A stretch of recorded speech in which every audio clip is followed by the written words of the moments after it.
जितनी होनी चाहिए थी उससे डबल हो जाएगी। क्यों? एक तो रे ऑफ लाइट टॉर्च में से निकल कर जाएगी जो मिरर पर टकराएगी, और मिरर की प्रॉपर्टी होती है कि मिरर जिस भी चीज़ जो भी उस पर लाइट रे स्ट्राइक करती है वो स्ट्राइक करके रिफ्लेक्ट बैक होकर वापस आ जाती है। ठीक है ना? तो इसका मतलब यह है कि एक तो रोशनी उस पर गिरेगी जाकर मिरर पर, और एक रोशनी टकरा कर वापस आएगी। तो इसका मतलब रोशनी कितनी हो गई रूम के अंदर? डबल हो गई। ठीक है?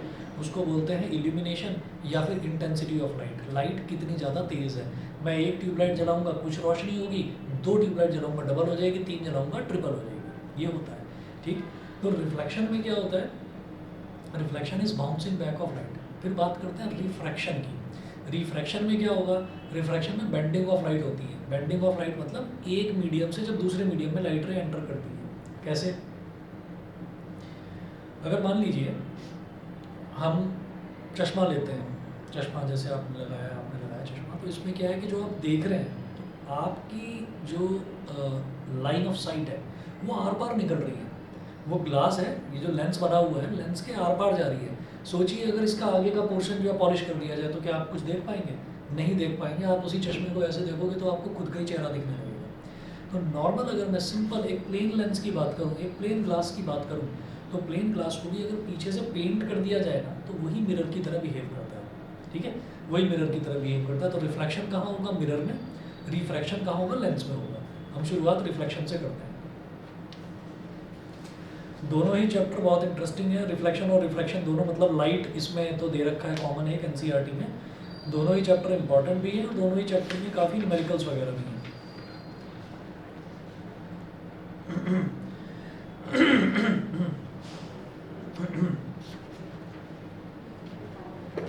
हेडिंग डालिएगा reflection of light.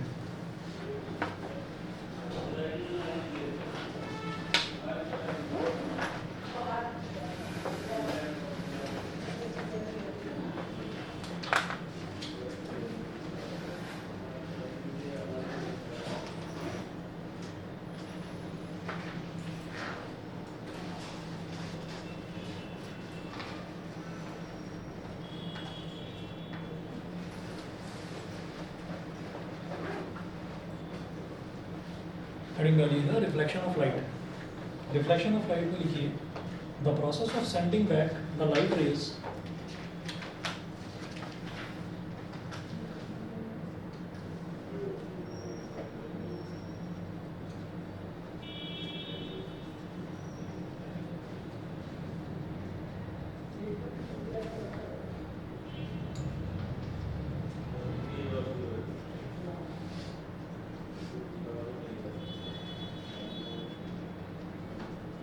the process of sending back the light rays which fall on the surface of an object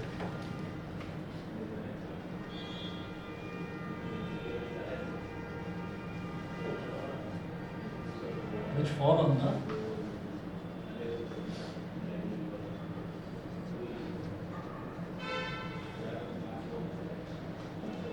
on the surface of an object is called reflection of light.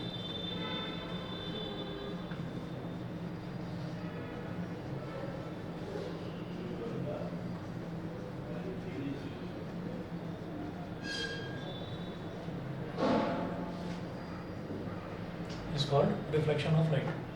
तो the process of sending back the light rays which fall on the surface of an object. तो अगर मान लीजिए एक light रे है और light रे यहाँ पर ऐसे आकर स्ट्राइक करती है तो स्ट्राइक करके वापस भी आएगी, तो bouncing back of light rays, उसी को हम रिफ्लेक्शन बोल देते हैं। ठीक है? अच्छा, इसके बाद नेक्स्ट पॉइंट लिखेंगे the objects having polished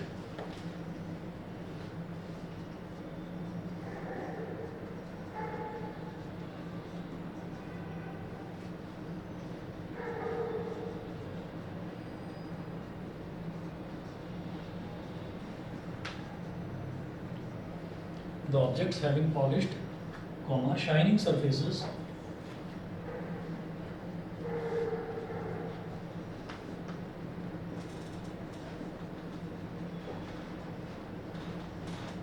polished, shining surfaces reflect more light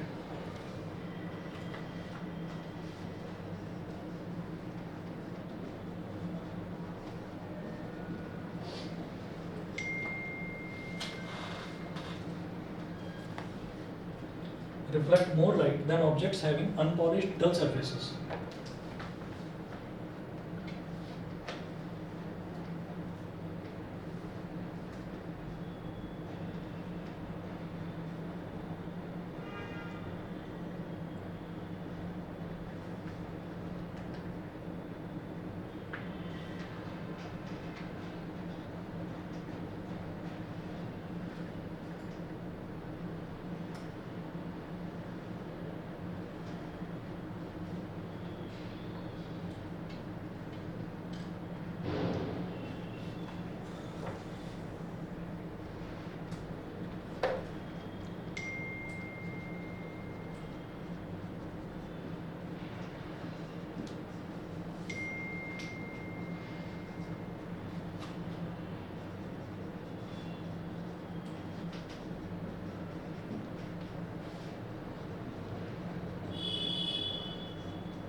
The objects having polished shining surfaces reflect more light than objects having unpolished dull surfaces.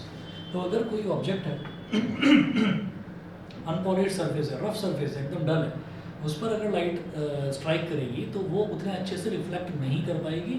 और अगर शाइनिंग सरफेस है, बिल्कुल चमकदार सरफेस है या पॉलिश्ड सरफेस है, तो उस पर जो है उस पर लाइट बहुत अच्छे से उस पर रिफ्लेक्ट करेगी, मतलब टकरा कर और वापस आएगी। ठीक है, तो एक ये पॉइंट हो गया। उसके बाद में उसके बाद देखें laws of reflection of light. ये आपने बचपन में भी पढ़े ही होंगे, वही है same.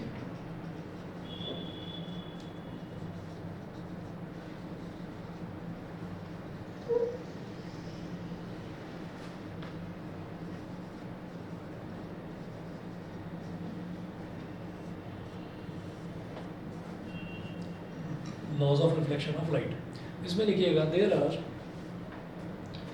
Are two laws of reflection of light.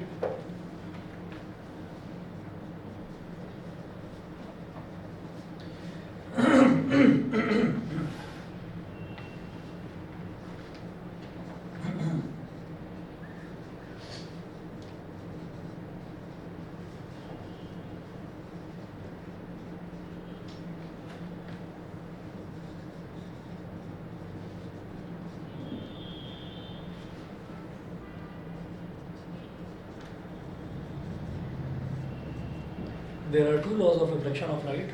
First law,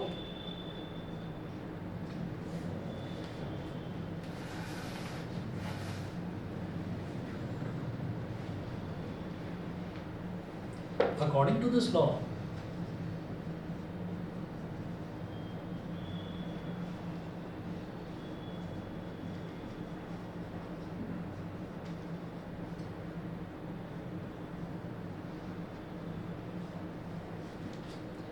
the incident ray,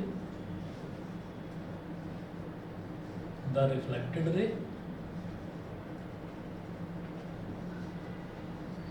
and the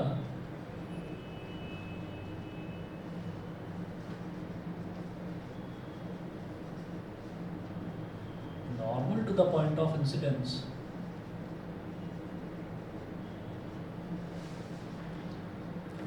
and the normal to the point of incidence all lie in the same plane.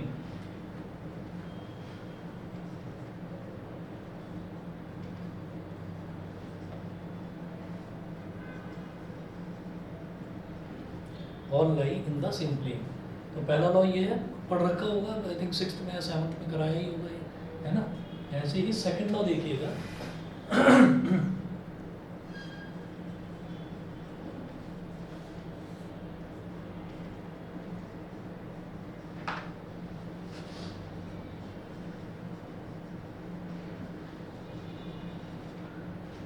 अच्छा, आपने हाईएस्ट कितने गए हैं क्लास में maths और science में? Sir science में 79 है और मैथ्स में 78। मैथ्स में मतलब तुम्हारी हाईएस्ट है? मतलब मेरे साथ एक और है। एक और है, अच्छा। और साइंस में 77 तुम्हारे हैं, हाईएस्ट 79 है। तुम्हारा क्या गलत हुआ था? मेरा ना वो इम्प्रूवमेंट इन फूड रिसोर्सेज है। अच्छा। मेरा वीक था। आसान वाला चैप्टर मतलब? सर एनिमल हेल्थ भी मुश्किल था। According to this law, incidence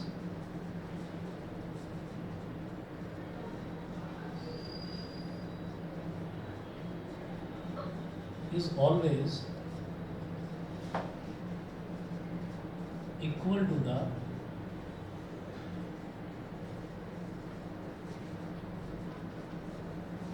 angle of reflection. ठीक है, इसको लिख दीजिए angle I is equal to angle R. तो ये दो होते हैं लॉज ऑफ रिफ्लेक्शन। अब इसको बनाकर देख लीजिए।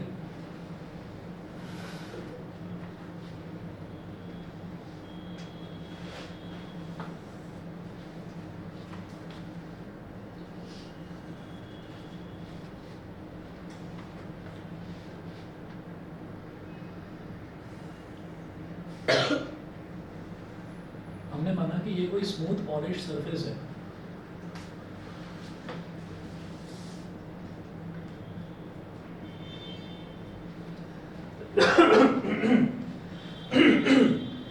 तो जब हमें कोई मिरर दिखाना होता है ना, तो हम मिरर को बनाते किस तरीके से हैं? एक तो देखिए नेचुरली भी हमको मिरर मिलता है, ठीक है, ये मालूम है कि नहीं? अच्छा, लेड क्या होता है? Lead, LED, lead. लेड सुना है? वैसे क्यों देख रहे हो मुझे? लेड क्या होता है? वो पेंसिल की जरूरत थी। अच्छा, सिल्क और हाँ एक मेटल होता है पीवी। हाँ, चलो मेटल होता है। और ये तो आप गलत बोल रहे हो। अब आगे कुछ और सोचो, सही सोचो। तो इसका मतलब आपने सुना नहीं है। अब सुनिएगा, जैसे लेड कैसे आया कि पेंसिल में जो होता है, क्योंकि हमने पेंसिल पर लिखा हुआ देखा है। तो दोबारा देखना, पेंसिल पर सिर्फ लेड नहीं लिखा होता। ढंग की पेंसिल की बात कर रहा हूँ, मतलब जो अप्सरा की, डॉम्स की, उस पर कायदे से जिस पर लिखा रहता है एक एक चीज़, उस पर नोटिस करना, उस पर लिखा रहता है बॉन्डेड लेड। Bonded lead. अब ये जो लेड है, इस लेड का मतलब होता है, हिंदी तो पढ़नी जानते हो ना, दर्पण। ये द थोड़ा अजीब सा बना दिया मैंने। दर्पण, दर्पण मतलब समझते हैं, जिसमें हम अपना चेहरा देखते हैं, शीशा। ठीक है, तो ये जो दर्पण है, इसी को लेड बोलते हैं। अब याद रखना हमेशा। और इस लेड को लैटिन नेम इसका प्लम्बम होता है, PLUM, जिसको हम शॉर्ट में PV बोल देते हैं। ठीक है, लेड का सिंपल ये 9th क्लास में कराई था, I think atoms and molecules में करा था। अब सुनिएगा कहानी क्या है कि ये जो लेड होता है ना, ये हमको नेचुरली मिलता है। अब हमने देखा कि हम कोई बड़ा सा म्यूज़ियम देखने चले गए, ठीक है, जयपुर में सिटी पैलेस है, हम सिटी पैलेस देखने चले गए। सिटी पैलेस में दिखाया कि रानी का महल है ये, यहाँ पर रानी तैयार हुआ करती थी। तो रानी का शीशा देखा, तो रानी को तो मरे हुए भी 200, 300, 400 साल हो गए, लेकिन उसका शीशा आज भी जगमगा रहा है। तो भाई शीशा क्या सोने का बना हुआ है क्या, इतना जैसे जगमगा रहा है? अभी तो हमको तो यहाँ पर इस फ्लैट में रहते हुए 7-8 साल हुए, हमारे तो सारे शीशों पर काले काले धब्बे पड़ने लगे। ठीक है, तो वो तो ख़राब हो गए। वो कौन सी क्वालिटी का शीशा है? तो एक्चुअली असली शीशा वही है, नेचुरली जो चीज़ें हमको मिलती हैं। ठीक है, फॉर एग्जांपल हम चले जाते हैं, एक आपने देखा होगा कि किसी ज्वेलरी शॉप में चले गए, ज्वेलरी शॉप में भाई ये करोड़ों के हीरे हैं। ठीक है, और एक ऐसा भी होता है, भाई डायमंड रिंग मेरे को ना 20-25 हज़ार रुपये तक की दिखा दो डायमंड रिंग, 20-25 हज़ार रुपये की भी डायमंड रिंग आ जाती है। भाई वो हीरा कौन सा है और ये हीरा कौन सा है? तो एक तो आर्टिफिशियली कट डायमंड्स होते हैं जिनको आर्टिफिशियली लैब में बनाया जाता है। इस तरह से बनाया जाता है कि उसके अंदर कट्स लगाए जाते हैं बहुत सारे। कभी भी आप हीरे की बात करेंगे तो हीरा आपको स्ट्रेट नहीं दिखाई देगा कि एक रेक्टेंगुलर पीस दिखा दिया जी हीरे का। जैसे सोना है, सोना टेढ़ा मेढ़ा भी मिल जाएगा, चेन की शेप का भी मिल जाएगा, अंगूठी की शेप का भी मिल जाएगा, अलग अलग शेप का बनाया जाता है उसको पिघला कर। ठीक है, भाई डायमंड को पिघलाना पॉसिबल नहीं है, पता है ना? दुनिया का सबसे हार्ड सब्सटेंस डायमंड ही है। अगर सड़क पर रखकर और रोड रोलर भी चला दिया जाए ना, सड़क के अंदर घुस जाएगा, लेकिन टूटेगा नहीं। असली हीरे की बात करो, वो टूटेगा नहीं। तो अब आप ये देखिएगा कि ये हीरे की खास प्रॉपर्टी होती है। तो हीरे को पिघलाकर आप कुछ शेप वेप दे दें पॉसिबल नहीं है। तो क्या करा जाता है कि एक कट ऐसे लगाया 30 डिग्री पर, 10 डिग्री पर, 7 डिग्री पर, 6 डिग्री पर, अलग अलग एंगल्स पर कट लगाते चले गए। क्यों? क्योंकि बहुत सारी उस पर रिफ्रैक्टिंग सर्फेसिस हो गई। तो जब उस पर लाइट पड़ेगी और उसको ऐसे ऐसे देखेंगे, अंगूठी में पहना हुआ है तो बड़ा चमचमाता हुआ दिखाई देगा। ठीक है, और आप किसी पार्टी में जाएंगे तो आपकी वैल्यू बढ़ जाएगी, अरे क्या बात है, हीरे की अंगूठी पहनी। ठीक, तो वो हीरा तो सस्ता वाला हो गया जो आर्टिफिशियली बनाया जाता है। जो ओरिजिनल हीरा है वो बहुत महंगा आता है। तो इसी तरीके से जो ओरिजिनल लेड है उसमें कुछ पॉलिश वॉलिश करने की ज़रूरत नहीं पड़ती, उसको तो साफ़ करा कपड़े से और चमचमाता हुआ आप चेहरा देख लीजिए अपना उसके अंदर, तो उसको क्या बोलते हैं, उसको बोलते हैं शीशा। तो हमेशा याद रखिएगा ये जो लेड होता है ना, लेड दर्पण होता है, शीशा होता है, ठीक है। अच्छा, अब बात करते हैं पेंसिल में क्या कहानी होती है। तो कार्बन जो है, नेचुरली जो कार्बन है वो अपनी दो फॉर्म्स में मिलता है, एक ग्रेफाइट और एक डायमंड, ठीक है, ग्रेफाइट और डायमंड। तो जो ग्रेफाइट होता है, ग्रेफाइट, डायमंड तो होता है बड़ा स्ट्रांग, और ग्रेफाइट होता है बिल्कुल पतला दुबला सा, बिल्कुल ऐसा, मतलब जैसे जैसे हमने ध्यान ना दिया हो और हमने शॉवर में हम नहा रहे हों और हमने साबुन उसके नीचे छोड़ दिया हो, तो साबुन हो जाता है ना पिलपिला सा, सॉफ्ट सा बहुत ज़्यादा, बिल्कुल वैसा होता है ग्रेफाइट। के हाथ में लिया तो फिसल के गिर गया, ऐसा होता है। तो उसकी प्रॉपर्टी होती है फिसलने वाली ग्रेफाइट की, ठीक है, और काला होता है बहुत ज़्यादा।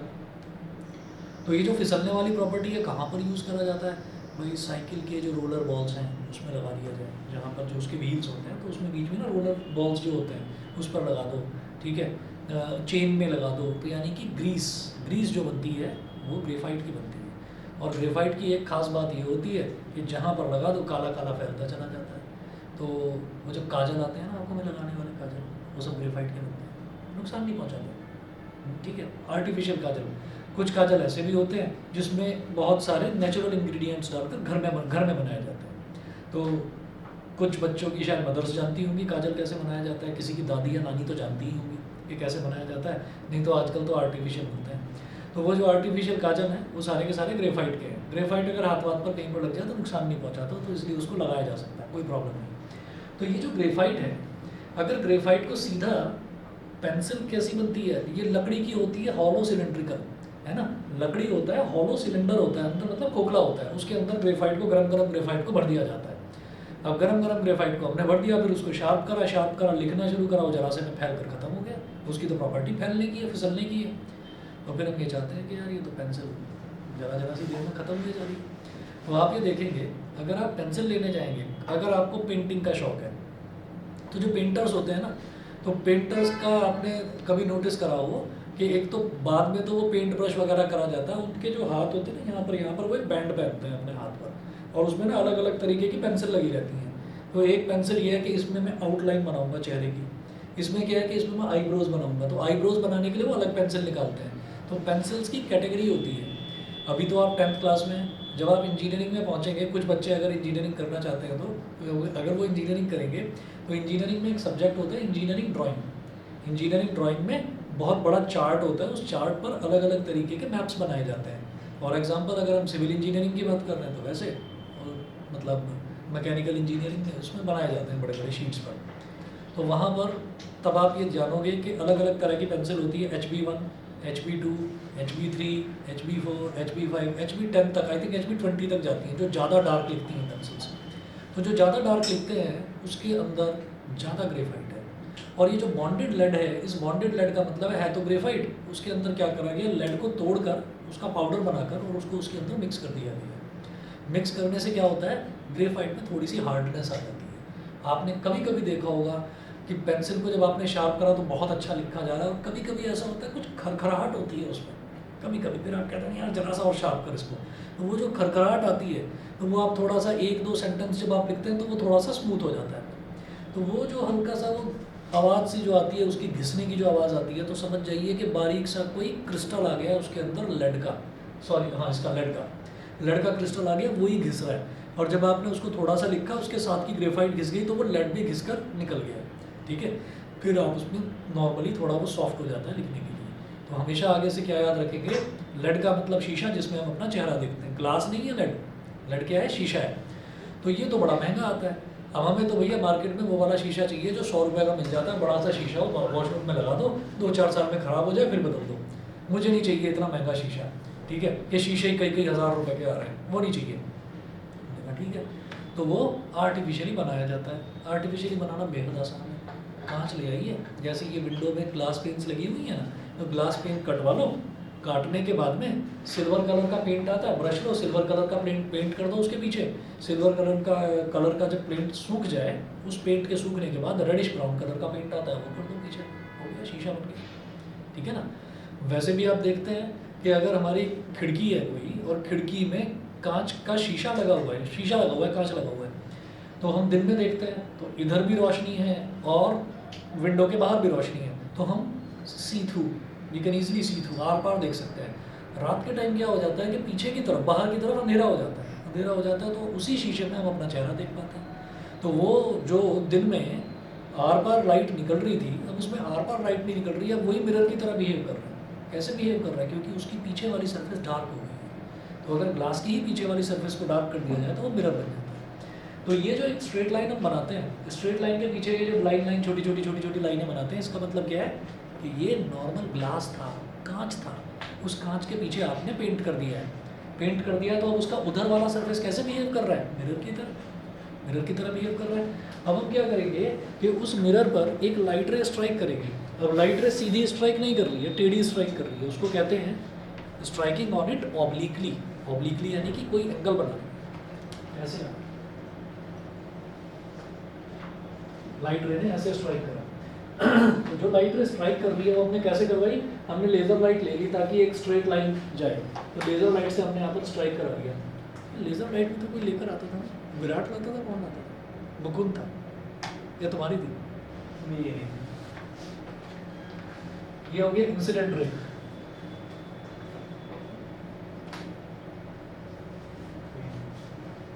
इंसिडेंट रे, अब इंसिडेंट रे जिस पॉइंट पर स्ट्राइक करती है, उसी को क्या कहते हैं? Point of incidence. और वहीं पर हम क्या करते हैं? एक परपेंडिकुलर ड्रॉप कर देते हैं। ये जो परपेंडिकुलर है यानी कि ये 90 डिग्री का एंगल बना रहा है मिरर के साथ में, यानी कि रिफ्लेक्टिंग सरफेस के साथ में 90 डिग्री का एंगल बना रहा है। तो this is called normal. Perpendicular जो लाइन होती है उसके 2-3 नाम होते हैं। परपेंडिकुलर लाइन सेगमेंट उसी को कहते हैं, ऑल्टीट्यूड भी उसी को कहते हैं, और नॉर्मल भी उसी को कहते हैं। ठीक है, तो नॉर्मल क्या हो गया? जो परपेंडिकुलर बना रहा है, कहाँ पर? पॉइंट ऑफ इंसिडेंस पर। ठीक है, अच्छा, अब ये लाइट रे यहाँ पर टकराई, टकराने के बाद में रिफ्लेक्ट होकर चली गई, तो दिस रे is called reflected ray.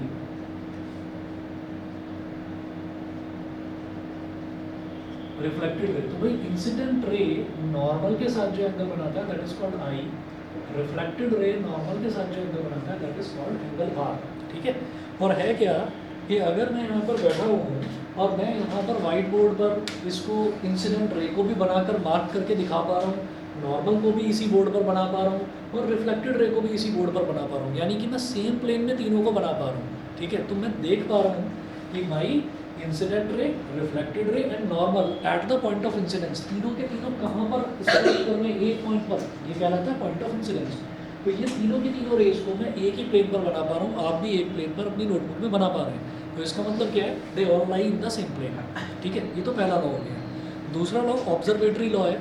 Observatory law का मतलब क्या है कि जब हमने एक एंगल पर स्ट्राइक करवाया किसी भी लाइट रे को, तो हमने ये देखा कि वो रिफ्लेक्ट भी उसी एंगल पर हो गई है। ठीक है ना, तो ये देखा गया कि angle of incidence is always equal to angle of reflection. तो ये 2 लॉज हुए इसके, लॉज ऑफ रिफ्लेक्शन। ठीक है, अच्छा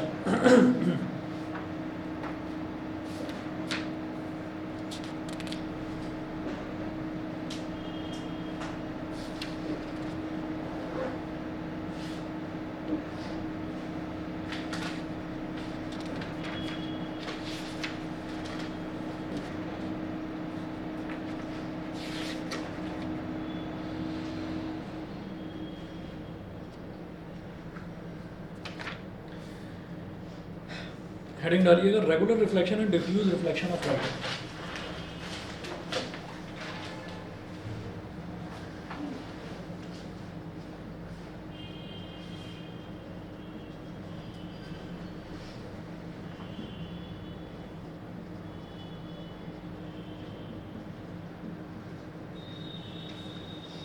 ये जो लेड वाला है ना, ये पूछ लेना अपने स्कूल में अपने किसी भी फ्रेंड से, 99% फ्रेंड्स को पता ही नहीं होगा, सब कंफ्यूज हो जाएंगे। लेड को सब वही समझते हैं कि पेंसिल में जो लगाया जाता है, और याद रखना वो होता है बॉन्डेड लेड।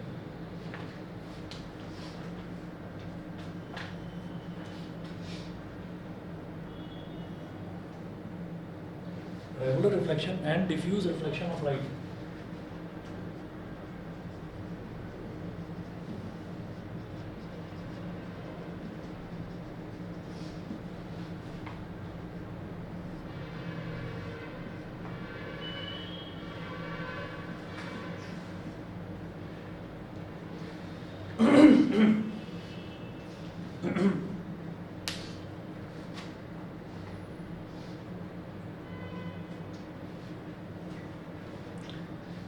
अब लिखिएगा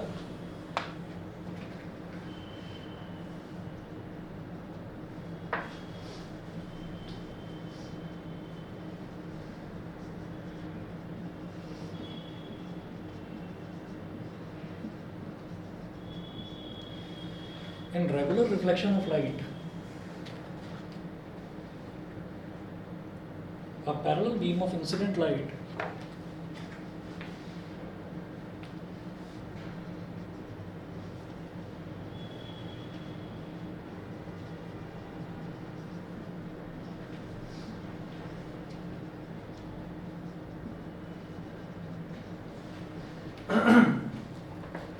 a parallel beam of incident light is reflected as a parallel beam in one direction.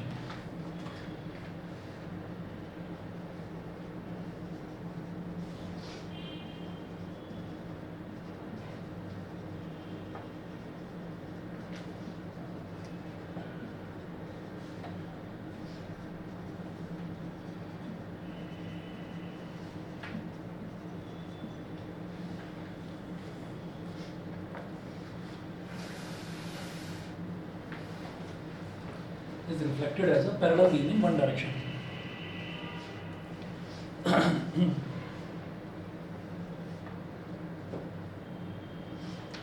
It occurs from smooth surfaces like that of a plane mirror.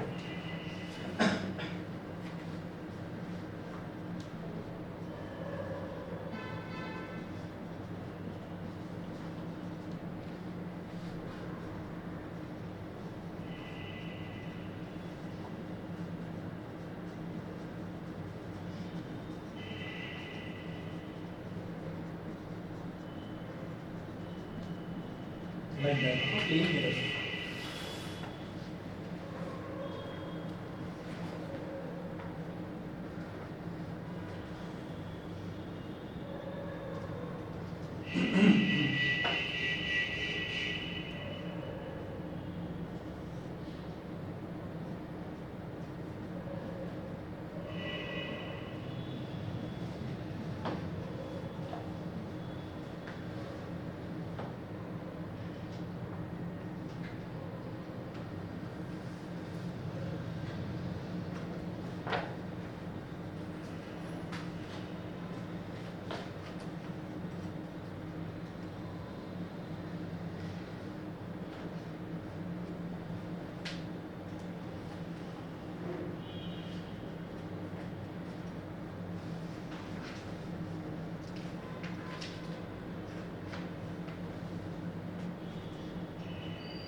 तो अगर रेगुलर रिफ्लेक्शन में ये होता है कि अगर parallel beam of light rays यहाँ पर आ रही है और parallel beam of light rays यहाँ से जा रही हैं, ठीक है, तो मतलब इसको हम रेगुलर रिफ्लेक्शन बोलेंगे कि इंसिडेंट रेज अगर पैरेलल हैं तो रिफ्लेक्टेड रेज भी पैरेलल ही होगी।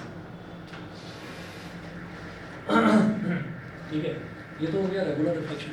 इसके बाद लिखेंगे डिफ्यूज रिफ्लेक्शन और इर्रेगुलर रिफ्लेक्शन भी बोल देते हैं उसको।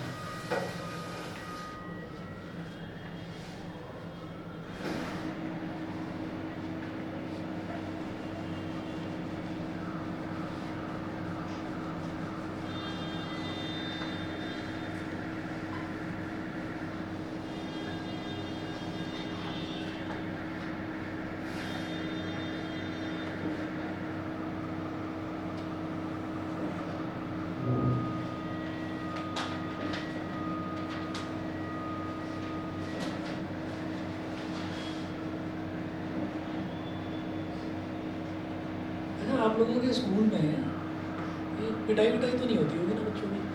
बिल्कुल भी, किसी की भी। अभी पढ़ाते पढ़ाते ये पुरानी चीज़ याद आ गई। मैं भी जब 10th क्लास में था, होती है ज़्यादा हरकत कर देते होंगे वैसे नहीं। हमारे यहाँ पर ऐसी पिटाई हो जाती थी। मैं कॉन्वेंट स्कूल में पढ़ा था 10th क्लास तक। हमारा ICSE बोर्ड था, तो ICSE का अगर आइडिया हो तो फिजिक्स केमिस्ट्री बायो सब अलग अलग होती है। और बहुत ज़्यादा हमसे पहले आई थिंक 1 या 2 बैच निकले थे। उस दौरान तब क्या होता था, 2000 में मैंने 10th करा था, उस दौरान क्या होता था ना कि हिंदी मीडियम स्कूल्स बहुत थे और इंग्लिश मीडियम स्कूल्स बहुत कम थे। तो वहाँ पर टीचर्स भी फिर इंग्लिश मीडियम को पढ़ाने वाले बहुत कम थे। तो कॉन्वेंट में हमें जो हमारी प्रिंसिपल थी वो सिस्टर जो होती है, जो नन्स होती हैं ना, वो पूरा वो क्रिश्चियंस वाला जो उनका वो होता है, तो वो पढ़ाती थी। वो बायो पढ़ाने आ गई, उनको लगा बायो तो ऐसे ही सब्जेक्ट है, कोई भी पढ़ा देगा। अब 9th तक पढ़ते पढ़ते बच्चों में भी तो अकल आ जाती है। अब उन्होंने अब अपनी हरकत याद आ गई मेरे को, क्या कि उन्होंने ये कह दिया कि ह्यूमन बॉडी का जो नॉर्मल टेम्परेचर होता है वो 98.3 डिग्री सेल्सियस होता है, ठीक है। अब मेरी हंसी छूट गई क्लास में, मतलब ऐसा हंस दिया। अब जैसे ही मैं हंसा तो मुझे देखकर जो मेरे बराबर वाला उसने कोनी मारी, कहता देख सेल्सियस सेल्सियस, है ना। तो हमने मतलब उन्होंने देख लिया हंसते हुए, क्यों हंस रहे। तो अब मैंने कहा कि मैं इनको ये कहूँगा कि ये गलत बोल रही है, तो मतलब इतनी जल्दी से दिमाग में ये चीज़ आ गई। तो मैंने कहा मैम वाटर का सिस्टर वाटर का बॉइलिंग पॉइंट क्या होता है। मेरा इतना ही कहना था, सारी क्लास ने हंसना शुरू कर दिया और मैंने पिटना शुरू कर दिया। उनको लगा कि इसने कुछ बदतमीजी करी है, बाकी बच्चों को कुछ इसने बता रखा है, ठीक है, और ये सारे बच्चे हंस रहे हैं। मेरा ये कहने का मतलब ये था भाई 100 डिग्री सेल्सियस पर तो वाटर इवेपोरेट हो जाता है। ह्यूमन बॉडी का टेम्परेचर आप 98.3 डिग्री सेल्सियस बोल रहे हो और बहस करने लगी, कहती नहीं सेल्सियस होता है। अब उस टाइम गूगल तो था नहीं कि देखें और देख कर दिखा दें, नहीं तो और चिढ़ जाती बुरी तरह से। हो गया, पिट गया मैं। और मेरे साथ जो 2 एक बच्चे और जो ज़्यादा हंस रहे थे वो भी पिट गए। पतली पतली सी केन रखती थी, उन पर अपना नाम भी लिखे रहती थी, उनका नाम था सिस्टर जॉन्सी, है ना, तो नाम लिखा हुआ था। तो मारी खूब पिटाई कर दी हमारी, खड़ा कर दिया क्लास में बच्चे। ये तो चलो नॉर्मल बात थी। उसके बाद की सुनो बदतमीजी, मतलब अब हम जैसे बड़े हो जाते हैं तो सोचते हैं ना कि हम तो बहुत अच्छे थे, ठीक है, लेकिन पुरानी जब कोई बात याद आ जाती है तो लगता है कि नहीं नहीं भाई हम भी बदतमीज़ थे। तो क्या हुआ, मेरे को 10th के एग्ज़ाम से मेरे जॉन्डिस हो गया। अब 10 12 15 दिन मेरे ख़राब हो गए, तो मैं प्री बोर्ड भी नहीं दे पाया। फिर उसके बाद में 2 प्री बोर्ड के 2 एग्ज़ाम बचे थे, तब तक मैं ठीक हो गया था। तो मम्मी पापा ने कहा कि नहीं नहीं पेपर देकर, हाँ ठीक है, पेपर देने चला गया। तो मैं क्लास में बैठा और पेपर दे रहा था। अब वही आ गई सिस्टर जॉन्सी, ठीक है, अभी जॉन्डिस से उठाऊँ मैं, बैठा हूँ पेपर दे रहा हूँ, आ गई। Why are you sitting here? Don't you know that it is a contagious disease? You are sitting here in the class. अब मैं इधर उधर देख रहा हूँ, अब मैं अपने भाई के साथ सो रहा हूँ। भाई जॉन्डिस कंटेजियस नहीं होता, ठीक है। तो मैं अपने भाई के साथ सो भी रहा हूँ। मैं आगे देख रहा हूँ, पीछे देख रहा हूँ, मेरे आगे पीछे वाले बच्चे इंटेलिजेंट थे, पढ़ते थे। वो आगे वाला बोलता कहता कंटेजियस। मैंने कहा भाई जब 98.3 डिग्री सेल्सियस हो सकता है बॉडी का टेम्परेचर, तो मैंने कहा ये भी कंटेजियस है, चलो बाहर चलते हैं। तो मैं ये कहकर जाने लगा और सिस्टर ना पीछे ही खड़ी हुई थी। मैं अपना सामान वामान उठा रहा था, सिस्टर पीछे ही खड़ी हुई थी। जो पिटाई हुई है उस दिन की, है ना, कि तुम डिज़र्व ही नहीं करते हो कि तुम ये प्री बोर्ड पेपर दो, तुम निकलो यहाँ से बाहर, निकलो, फेल करेंगे तुम्हें, फेल। ये करा। फिर जैसे तैसे मम्मी पापा ने बात करी, मामले को निपटाया, सॉरी बुलवाया, है ना। तो फिर मैं भी झूठ मूठ में कहने लगा कि नहीं नहीं मेरा वो मतलब नहीं था और मैं तो कुछ और कह रहा था। समझ तो हो गई थी, है ना, कि ये वो गड़बड़ कर रहा है। बाद में उन्हें पता भी चला था। तो ऐसे ही याद आ गई बात, सोचा बताऊँ आपको। चलिए, डिफ्यूज रिफ्लेक्शन। अच्छा, इस बात से सीखा क्या? इस बात से ये सीखा कि अगर कोई सही चीज़ भी पता हो ना तो बहस मत करना कभी। कई बार ना अपने ही ऊपर पड़ जाती है सही होते हुए। मेरे से तो कर जाना बहस, मेरे से तो कर जाना, क्योंकि यहाँ पर ऐसा मत करना। अगर कभी मैं कुछ गड़बड़ पढ़ा रहा हूँ तो बता देना कि नहीं सर ये गलत है, मैं मान लूँगा, एडमिट कर लूँगा। चलिए, इसमें लिखें in diffuse reflection of parallel beam of incident light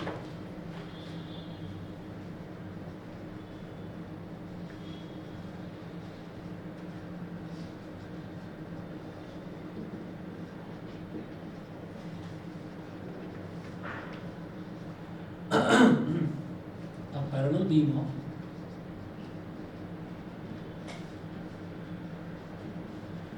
incident light is reflected in different directions.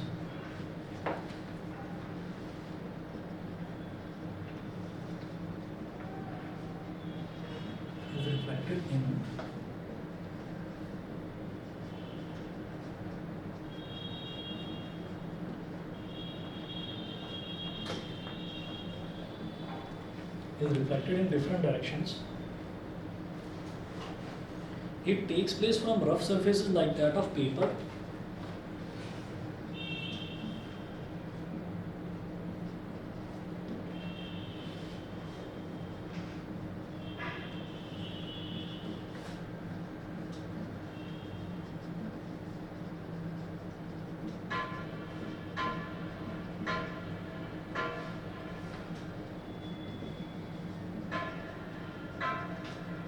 Like that of paper.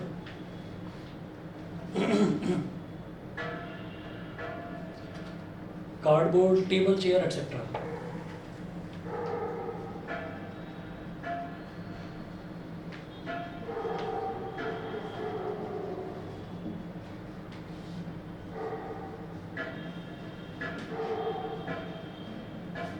Table, chair, etc. अब रफ सरफेस क्या है कि ऐसे बना देना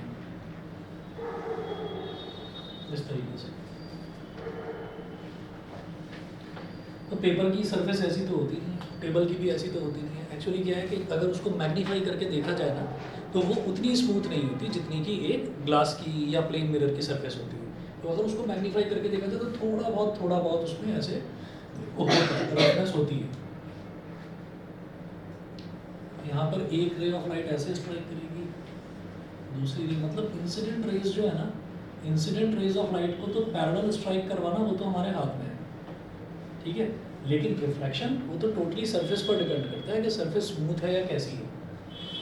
एक रे ऑफ लाइट ऐसे चली गई, दूसरी रे ऑफ लाइट ऐसे गई, तीसरी रे ऑफ लाइट हो सकता है इंटरसेक्ट ही कर जाए, चौथी रे ऑफ लाइट बिल्कुल इस तरह से चल जाए, ठीक है। यहाँ पर भी दिखते हैं ना parallel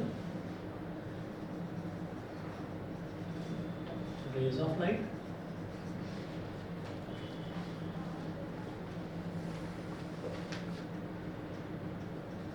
light rays reflected in one direction only, ठीक है। इधर लिखें parallel raise of light,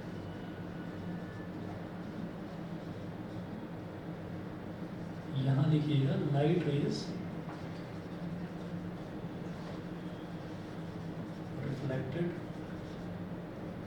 in different directions.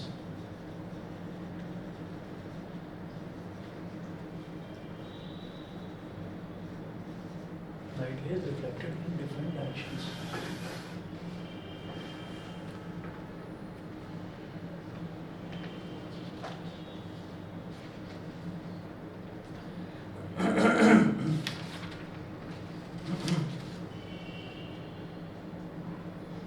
एक क्वेश्चन नोट करिएगा, N incident ray makes an angle of 35 degree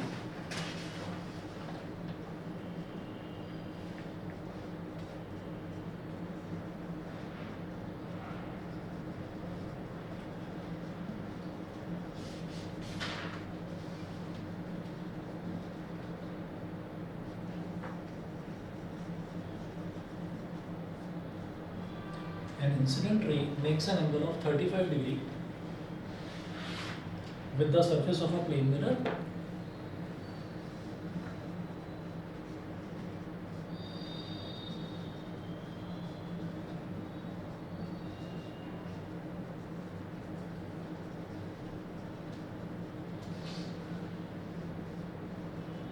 an incident ray makes an angle of 35 degree with the surface of a plane mirror, full stop. What is the angle of reflection?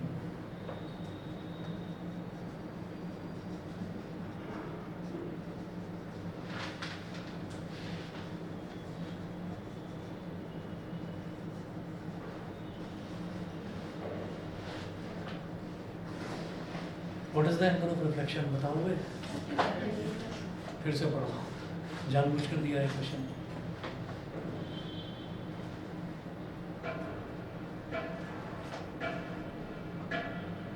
Diagram बना लो, check करो।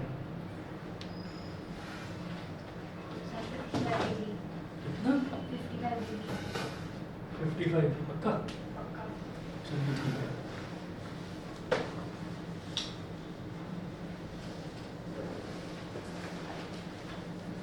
बाकी बच्चे समझ गए 55 कैसे है? नहीं? हाँ, अरे 90 में से माइनस कर क्यों रहे हैं, लेकिन ये तो बताओ। सर भी उसने ये नहीं बोला कि एंगल नॉर्मल और इंसिडेंट रे के बीच में है, कि एंगल इंसिडेंट और सरफेस के बीच में बिल्कुल सही। An incident ray makes an angle of 35 degree with the surface of a plane mirror. ठीक है, मैं प्लेन मिरर बना रहा हूँ।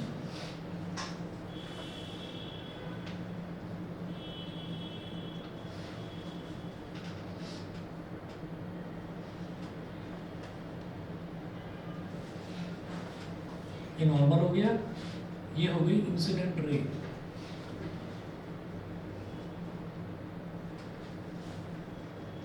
इंसिडेंट रे, तो अब आप ये देखिए, ये जो इंसिडेंट रे है, ये इंसिडेंट, ये जो सॉरी नॉर्मल जो है, नॉर्मल तो रिफ्लेक्टिंग सरफेस के साथ में कितना एंगल बनाती है? 90 डिग्री। और जो इंसिडेंट रे है वो रिफ्लेक्टिंग सरफेस के साथ कितना एंगल बना रही है? 35 डिग्री। तो आप खुद ही बता दीजिए, ये टोटल 90 है, ये 35 है, तो ये कितना बचेगा? 55 डिग्री। और इंसिडेंट रे जो नॉर्मल के साथ एंगल बनाती है वो होता है एंगल ऑफ इंसिडेंस। ठीक है, ये कंफ्यूज करने के लिए ऐसी चीज़ें दी जाती हैं। 1 नंबर का क्वेश्चन है sir.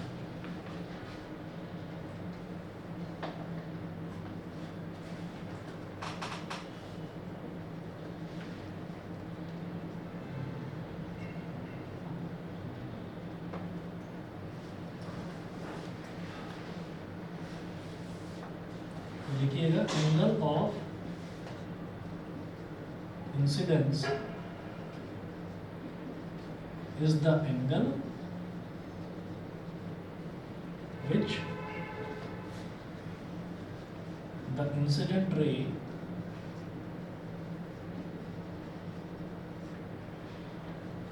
makes with the normal. So angle R is equal to angle I is equal to 55 degrees. ठीक है जी, ये 55 डिग्री हो गया लॉ ऑफ रिफ्लेक्शन की वजह से।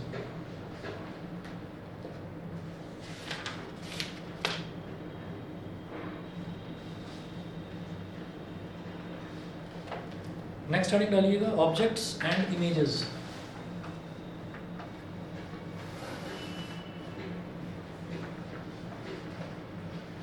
हम शीशे के सामने खड़े हुए हैं तो हम ऑब्जेक्ट हैं, और शीशे के अंदर जो हमारी इमेज बन रही है, जो हम अपने आप को देख पा रहे हैं, वो हमारी इमेज है। ठीक है, तो ऑब्जेक्ट्स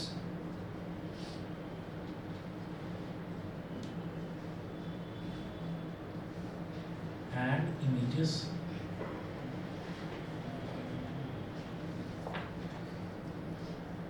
इसमें लिखिएगा anything which gives out light rays,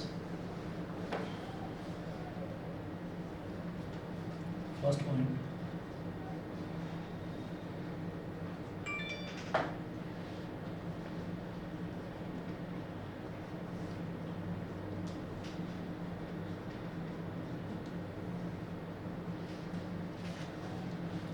anything which gives out light rays, bracket में लिखिए either its own or reflected by it,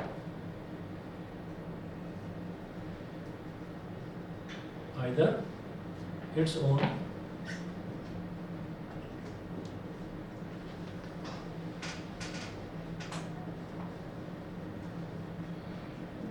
or reflected by it is called an object.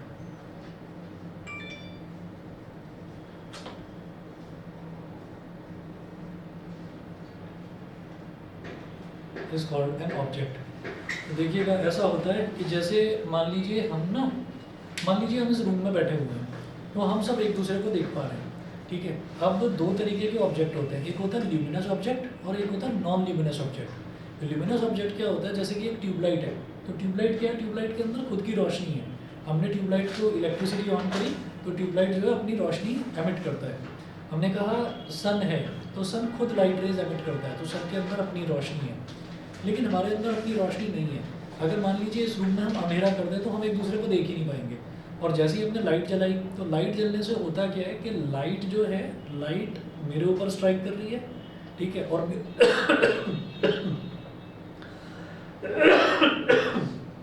तो जो लाइट रे हमारी बॉडी पर गिरी वो रिफ्लेक्ट होकर आपकी आंखों तक पहुंच रही है, आप मुझे देख पा रहे हो। सेम आपके साथ है, आपकी बॉडी पर जो लाइट रे गिर रही है, स्ट्राइक कर रही है, वो स्ट्राइक करके मेरी आंखों तक पहुंच रही है, तो मैं उसको देख पा रहा हूँ। तो हम एक दूसरे के लिए ऑब्जेक्ट हैं। तो हम या तो खुद की लाइट रे एमिट करेंगे, वो तो हम कर नहीं सकते, और या फिर जो दूसरी लाइट रे एमिट होंगी जो हमारे ऊपर गिरेंगी वो रिफ्लेक्ट बैक होकर हम तक आएंगी। तो ऐसी चीज़ को हम ऑब्जेक्ट बोलते हैं, ठीक है, जो या तो लाइट रेज एमिट करते हैं और या फिर अपने ऊपर पड़ी हुई लाइट रेज को रिफ्लेक्ट करते हैं, तो उनको हम बोल देते हैं ऑब्जेक्ट, जिनको फिजिकली सामने देखा जा सकता है वो कहलाते हैं ऑब्जेक्ट, ठीक है। अच्छा, उसके बाद लिखेंगे image is an optical appearance. Next point लिखेंगे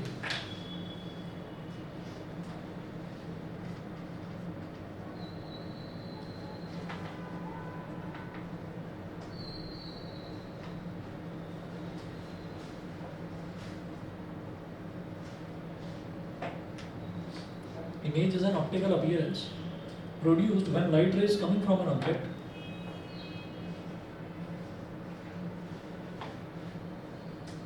image is an optical appearance produced when light rays coming from an object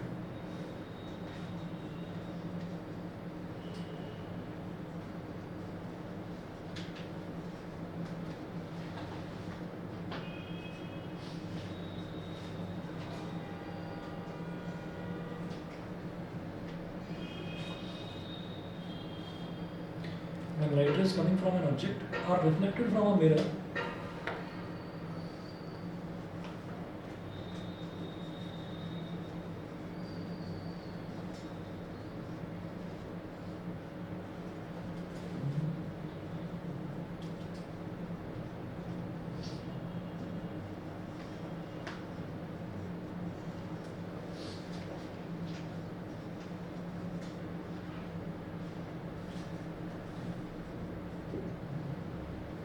or refracted through a lens।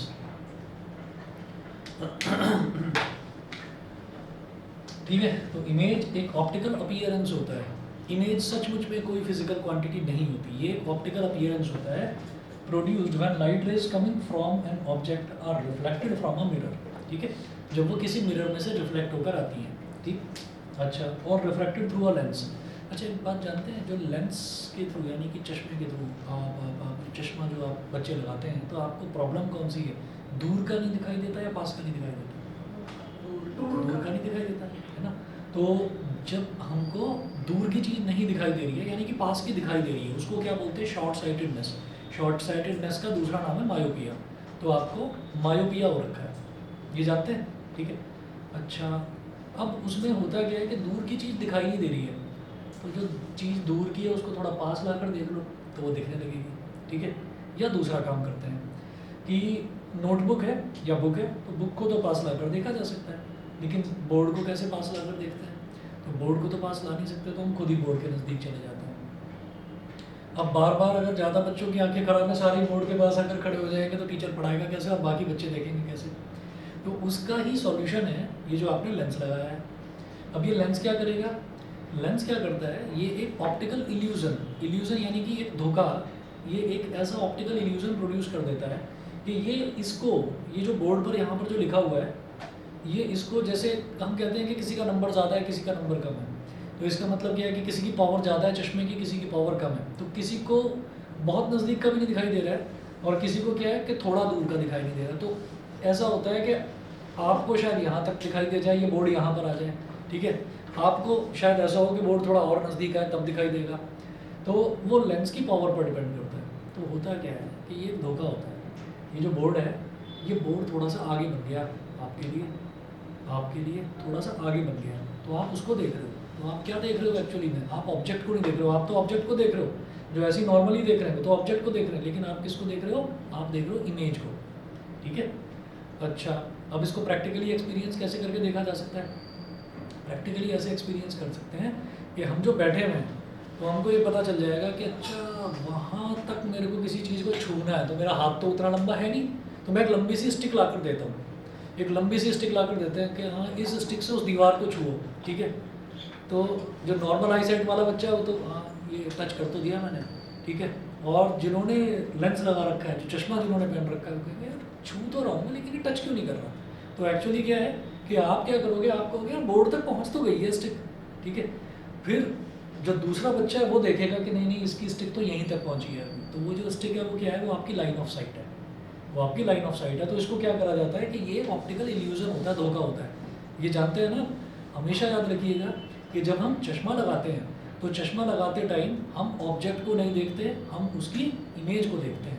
तो अगर ये दूर का चश्मा है तो पास में बैठी हुई, मतलब पास में अगर आप किसी चीज़ को देखना चाह रहे हैं तो उस दौरान इसको उतार दिया करो, ठीक है ना, उस दौरान इसको उतार दिया करो, नहीं तो मतलब और आंखों पर जोर ही पड़ेगा उससे, ठीक।